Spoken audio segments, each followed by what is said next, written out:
G'day YouTube, Warbles on a lot here. With a stitch in time saves possums.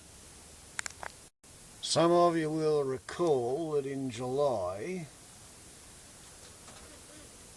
I spent a day taking the leaf cover off the top of my water tank and emptying and extracting a couple of possums and getting rid of, I don't know, a couple of 100 litres of water, maybe 600 litres of water. And that meant that I didn't have any water in the kitchen sink for a couple of weeks when it rained again.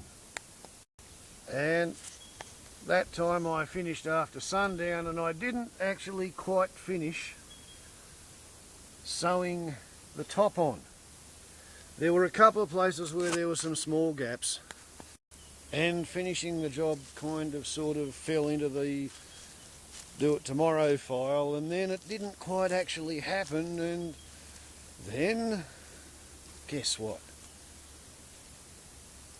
I noticed that the water coming out of the tap smelt like possum soup again at the end of August. Oh no!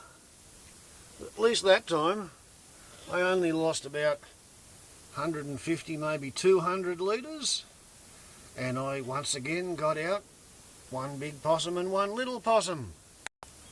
So I've been bucketing water to wash the dishes for a couple of weeks now, again, because there was nothing in the hose coming from the tank. Well, I've been wondering when it might be getting ready to rain, and I've been, doing my best to get it to rain, asking as nicely as I know how. It just wasn't happening. And then, yesterday,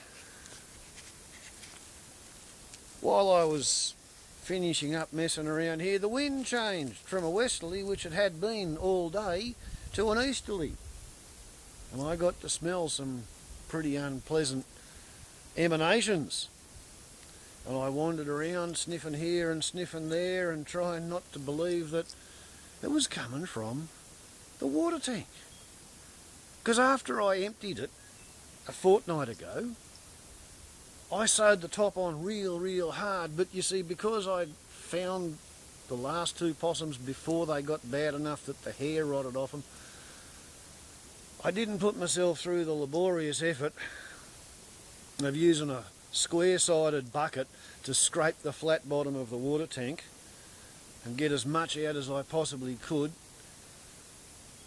and then put a couple of buckets of fresh water in there and then repeat the procedure and effectively wash the bottom of the water tank, because there weren't floaties and chunky bits.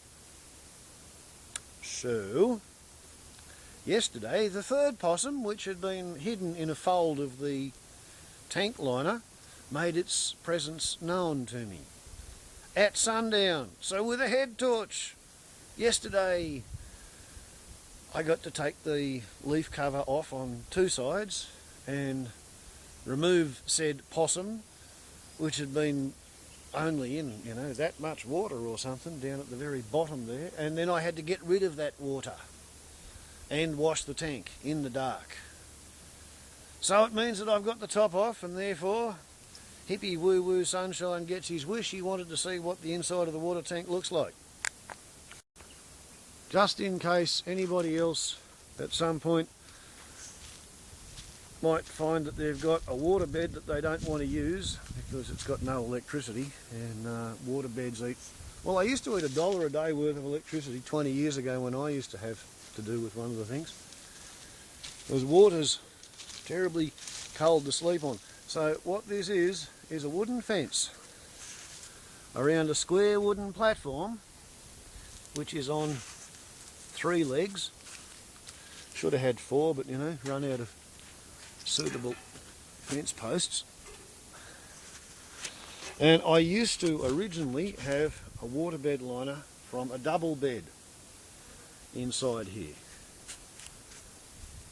but it didn't have a shade cloth across the top of it, and eventually it rotted out. So providentially at the dump there was this single waterbed liner, and what I've done is cut across the end and put it in vertically.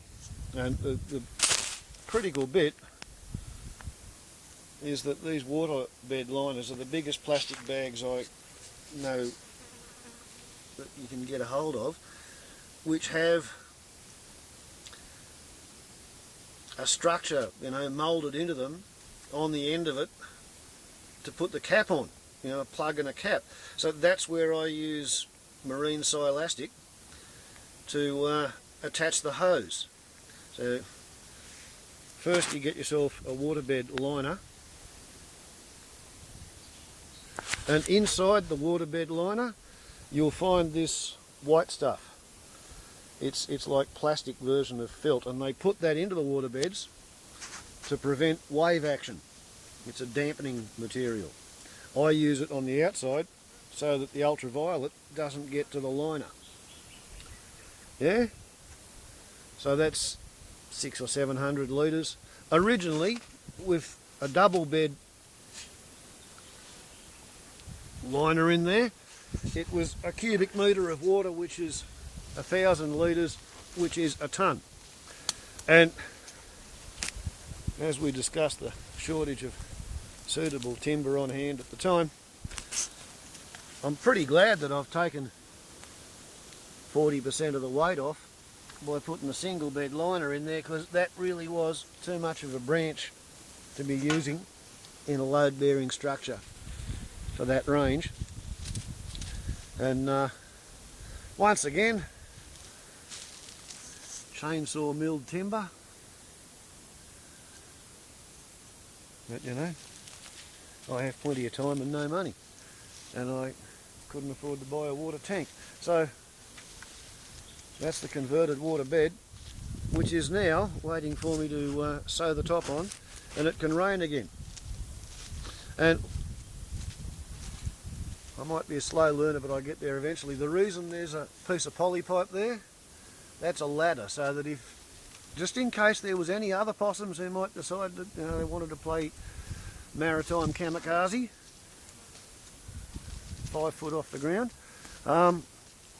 they had a ladder to get back out. So, a stitch in time saves possums.